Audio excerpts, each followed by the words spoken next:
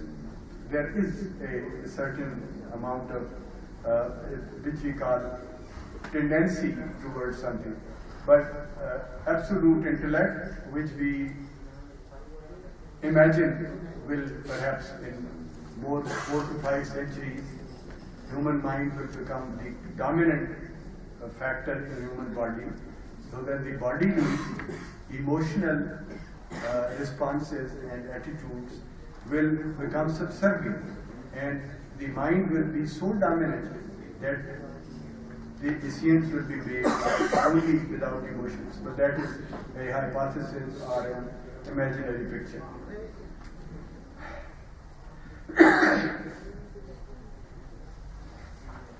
Rationality is a function of our intelligence.